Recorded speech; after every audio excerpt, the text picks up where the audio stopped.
Jemi tani në rubrikën Opinion, me ne në studio është kolegu Artan Hoxha. Përshëndetje Artan, mirë se erdhe në studion e lajmeve. Përshëndetje. Përshëndetje, 1 ton kokainë kolumbiane u kap në Spanjë, mes 4 arrestuarve 2 janë shqiptar, janë gjetur përveç kokainës edhe 1,5 milion euro, 1.550.000 për qenë më sakt. Duket që shqiptarët tashmë janë të angazhuar në mënyrë serioze në këto rrjete të transportit kokainës nga Amerika e Jugut në drejtim të Europës. Çfarë dim ne për 2 persona të arrestuar me përgatitje ushtarake, thonë autoritetet spanjolle? Atëherë, ky është një nga rastet që provon pse mediat serioze të Vendit Bashkimit Evropian dhe po ashtu policitë e Vendit Bashkimit Evropian janë të shqetësuar gjatë viteve të fundit për kriminalitetin shqiptar. Pavarësisht të reagimeve që vinë nga Shqipëria, si nga Shqipëria zyrtare, ashtu dhe nga mediat këtu, shqiptarët dashur pa dashur nuk janë më të parëndësishëm në tregun e narkotikëve në Bashkimin Evropian. Sigurisht ne nuk kemi ende në strukturat e organizatave tipike mafioze, siç jemi mësuar, ti përkufizojmë Cosa Nostra, Ndragheta, Gomorra, pra mafie të tilla, por gjithsesi organizatat shqiptare janë tepër operative, kanë treguar aftësi të mëdha, fakti që ato janë shtrirë brenda një kohe kaq të shkurtër dhe kanë krijuar lidhje direkte në origjinë nga ku sigurohet kokaina, i cili është malli më fitimprurës për momentin në botën e krimit, dëshmon që sigurisht ato duhet marrë më seriozisht dhe duhet përqendruar një vëmendje më e madhe në lidhje me jo thjesht çfarë ndodh atje, por çfarë bëjnë këto grupe shqiptare që kanë këta aktivitete jashtë territorit, brenda territorit tyre. Pra, në pamje të parë ato duket sikur në Shqipëri vetëm sillin parat, por në fundit janë para që kanë ardhur në rrugë kriminale dhe para që investojmë në mënyrë të paligjshme dhe gjithandej krijojmë një problematik tjetër. Në lidhje me rastin konkret, do të theksoj që operacioni i koduar me emrin Star ka qenë operacion në bashkëpunim të policia spanjolle. I shtrirë në kohë? Sigurisht, ka qenë shërbimi antidrog amerikan DEA dhe po ashtu policia kolumbiane. Nga informacioni paraprak që jepet, thuhet që aty janë përdorur teknika të posaçme të hetimit. Që do të thotë? Ku besohet që janë përdorur dhe të infiltruar. Të infiltruar. Tani problemi është kush e ka infiltruar, nëse ky ka qenë një burim i DEA-s amerikane, nëse ka qenë një infiltruar i policisë spanjolle, përveç teknikave të tjera të përgjimit ambiental, përgjime telefonike, kemi të bëjmë gjithashtu me një grup të strukturuar i cili dëshmon lidhje në 2 kontinente. Pra, është kapur personi i cili shërbente si pikë kontakti në Kolumbi dhe sigurisht ishte njeriu që ishte përgjegjës për grumbullimin e kokainës dhe për transportin e saj në drejtim të Spanjës. Pashtu janë kapur 2 shtetësi shqiptar, të cilët pashtu sipas të dhënave paraprake që policia spanjolle thotë që këta janë drejtuesit e organizatës, ata janë përgjegjës për marrjen e ngarkesës, shpërndarjen e saj në territorin e Spanjës, të paktën deri tani jepet në territorin e Spanjës, nuk e dim nëse kjo sasi droge shpërndahet edhe më tej, por sasia vërtet është shumë e madhe, e konsiderueshme. Dhe po ashtu janë kapur dhe 2 shteta spanjoll, të cilët janë bashkëpunëtor të shqiptarëve dhe thuhet që në hetim janë dhe grupe më të vegjël shpërndarësi, të cilët furnizoheshin pra nga kjo kokainë dhe merreshin me shpërndarjen e saj në nivelet në qytete të ndryshme të Spanjës. Ajo që bie në sy është fakti që dyshohet që ky grup kriminal kishte gjetur edhe një mënyrë se si mund të sigurote edhe të fitime edhe të pastrote edhe lekët. Bëhet fjalë për faktin që ata kishin krijuar kompani private të sigurimi në kryesisht në ishujt Baleare. Ishujt Baleare në fakt është shumë interesante, është nga zonat më të preferuara të turizmit në Spanjë. Kemi parasysh Spanja ka shumë turizëm, por ishujt Baleare janë zona më e preferuar në Spanjë.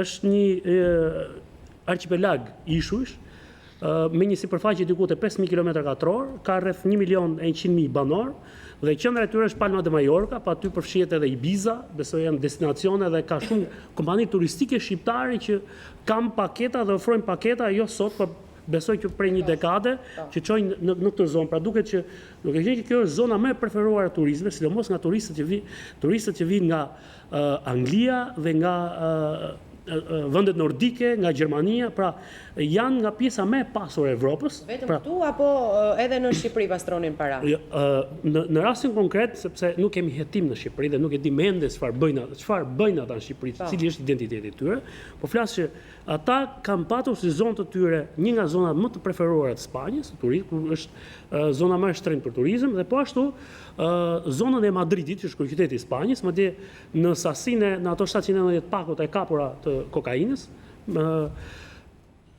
jo më kot ka qenë sipër CR7, por që është simboli i Cristiano Ronaldo, sulmuesit kryesor të Realit Madridit dhe yllit të Realit Madridit. Të shohet që ky grup në Madrid këtë patur një qendër të vetë të madhe, madje edhe aty ku është kapur magazina, ku gjet sasi për 1 tonë në drogë dhe sigurisht është frydzuar transporti ajror, kryesisht e kanë bërë në rrugë, pra sigurisht në rrugë ajror, me avion transporti, ato janë kryesisht transport mallësh. Pra nuk është bërë me chartera domethënë siç e konceptojmë ne, sepse thuhet avion të vegjël të gjithë kujtojnë ato avionet e famshme. Sepse aty kontrollohet, por keni parasysh distanca shumë e madhe sepse do të kalohet Oqeani Atlantik dhe është distancë shumë e madhe. Hym te kjo pjesa jonë, te pjesa e shqiptarëve. Në fakt janë 2 emra që në momentin e parë nuk kujtojnë asgjë, edhe pse sasia është e madhe. Sasia e kokainës shumë e madhe dhe që ka vërtet sasi e madhe parash ka qenë një moment shkëmbimi apo janë dy operacione të ndryshme që kanë përfunduar në këtë sekuestrim? Sasia e parave pra 1,5 milion, 1,550,000 euro, që është sasie e konsiderueshme. Sipas informacionit që policia spanjolle është një si paraje e cila ishte grumbulluar për të dërguar po me fluturim dërgohet ajo në drejtim të Kolumbisë, ku paguhet droga. Kokaina, kemi të bëjmë me kokainë të pastër dhe me sasin, pra nëse do të marrim parametrat që ne vlerësuam kokainën e kapur në Maminas, nga 1 ton kjo shkon në 3 tonë për zier mirë, pra fitimi është shumë herë më i madh. Ndërkohë keni parasysh që grupet edhe në rastin konkret dyshohet që droga të jetë nga klani i Gjirit në Kolumbi, që është klani më i fuqishëm dhe më trajnë në Kolumbi aktualisht, mbasi ka rënë klani i Escobarit dhe i kartelit Kalit, por në këto momente dyshimet janë që kjo sasi droge, sepse ky si klan është fuqizuar shumë dhe aty shërbimet inteligjente amerikane që merren me luftën kundër drogës janë të përqendruara dhe po mundohen ta godasin në disa drejtime.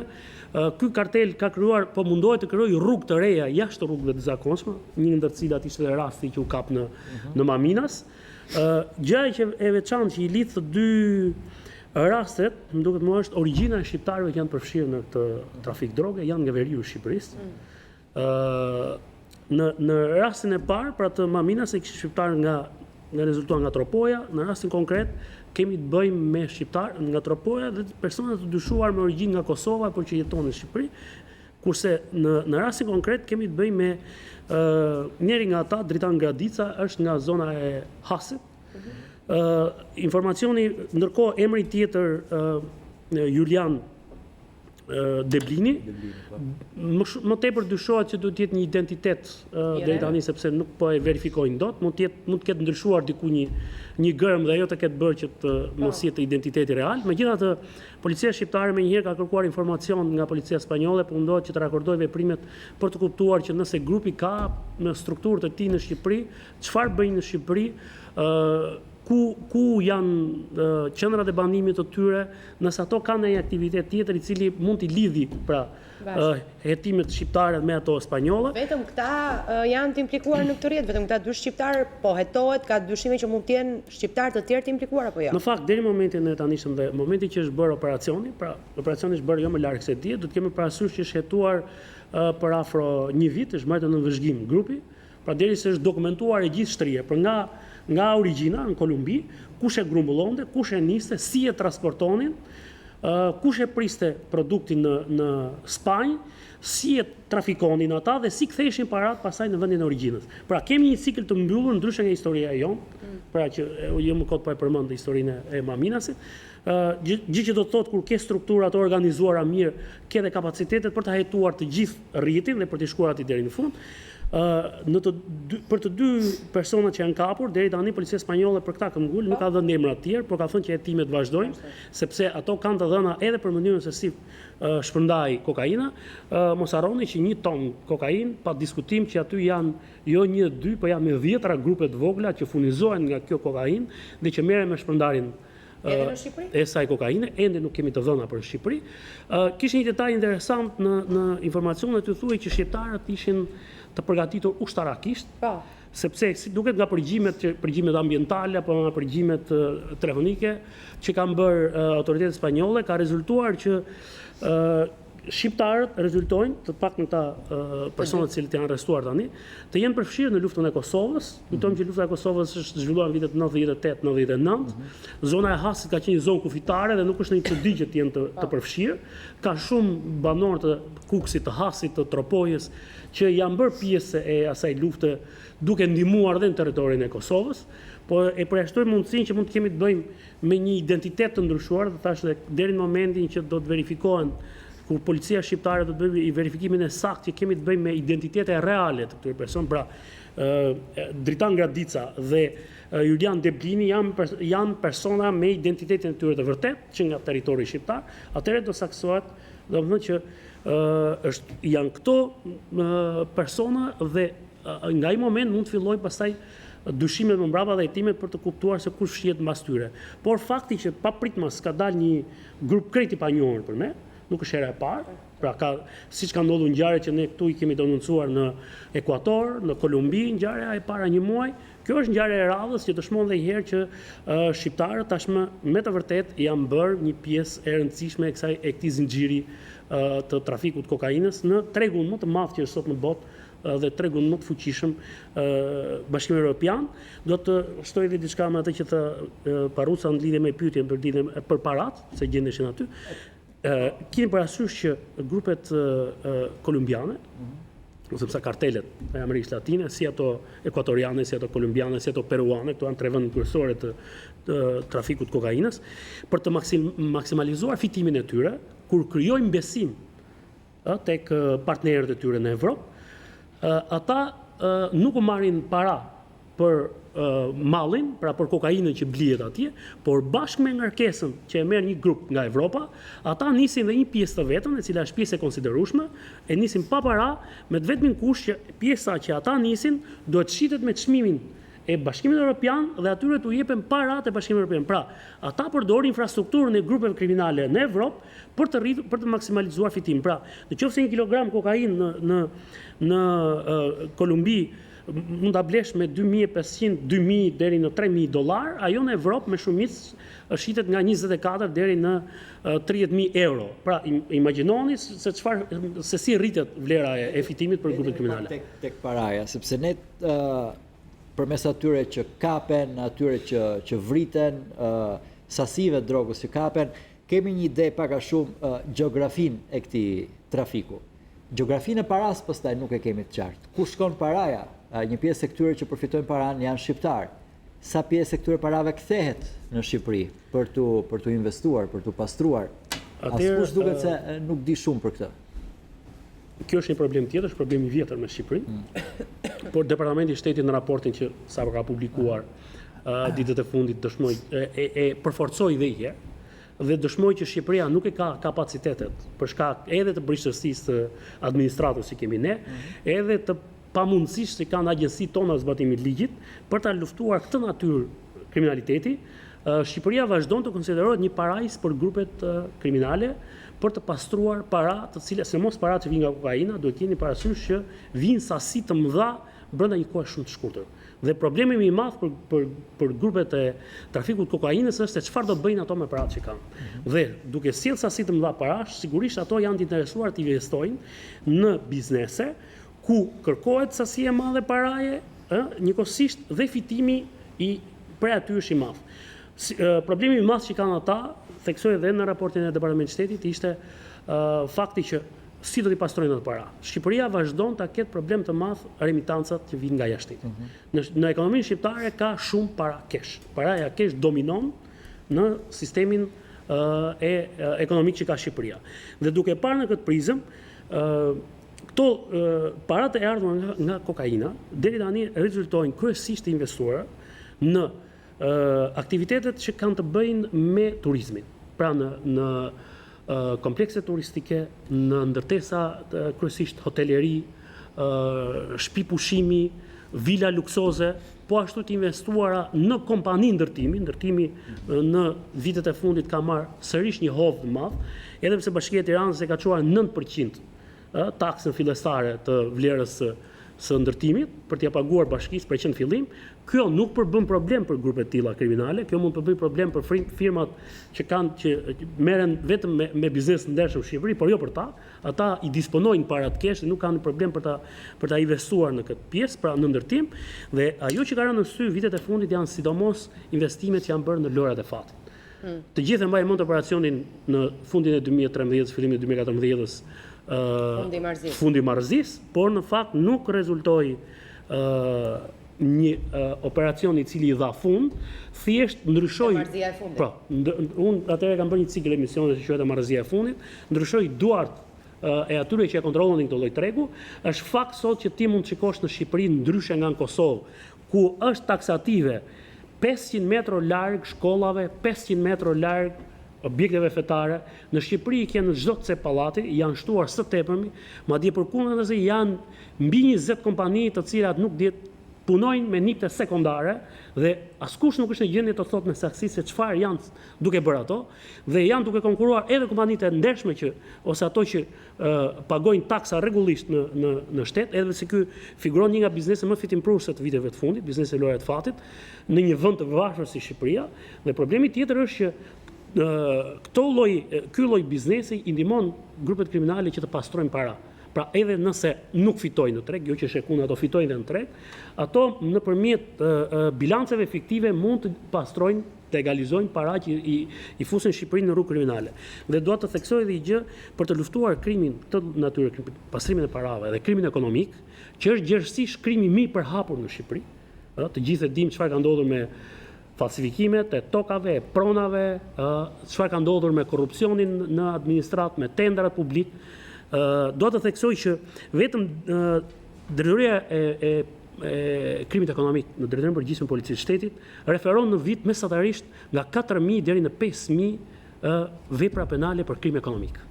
Dhe mesatarisht çon nga 700 deri 1.000 persona të arrestuar në vit për krim ekonomik. Por përbërja e asaj drejtorie është fare minimale.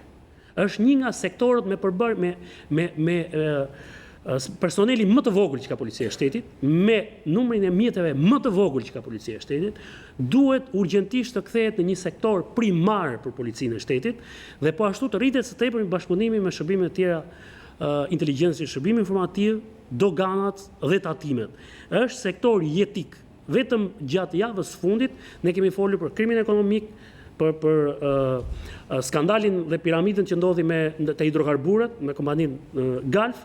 Po flasim për raportin e Parlamentit të Shtetit që thotë që Shqipëria është një paraqës për pastrimin e parave që vijnë nga krimi, ndërkohë ne jam duke ndjekur një seri abuzimesh dhe korrupsioni që ka ndodhur kryesisht me mineralet, me kromin në veri të Shqipërisë, ku figurojnë tmerrsisht administrator, kompanish, disa shtetas në fillim kinez, pastaj vinë ca turq, dhe 2 vitet e fundit del një serb që është në paktën 3 kompani më rezulton në zonën e Hasit, është një person, shtetas serb që se gjej dot askund. Pra, duke parë gjithë natyrë të kriminalitetit, të krimit ekonomik në Shqipëri, policia e shtetit me buxhetin që ka deri tani dhe me burimet njerëzore që ka deri tani, e ka pothuajse tërësisht të pamundur ti përgjigjet. Dikush që kishte mbritur, një huaj që kishte mbritur në Tiranë, që në hyrje të avionit nga një qytet evropian për në Rinas, kishte parë policin me qenë dhe i shqetësuar, pak e kishte pyetur është për eksploziv po kërkoni, për kesh i kishte thënë polici.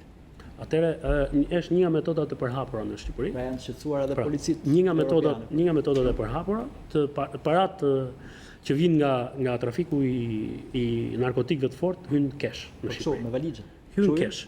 Paktën un kam ndjekur një rast, më falë, vetëm një rast, domethënë është shumë interesante, futeshin mesatarisht në javë 500.000 euro. E dini si i fusin nga Spanja dhe nga Italia me maunet, me trailerat e transportit, në kabinën e shoferit të maunes është një tub aty që është perdja, perdja e cila mban shtratin ku fle shoferi kur bën pushim, kemi parasysh janë trailerat e mëdhenj, dhe brenda në tubin e saj prerje 500 të futura në tub. Dhe futeshin në çdo 1 ose 2 javë nga 500.000 euro.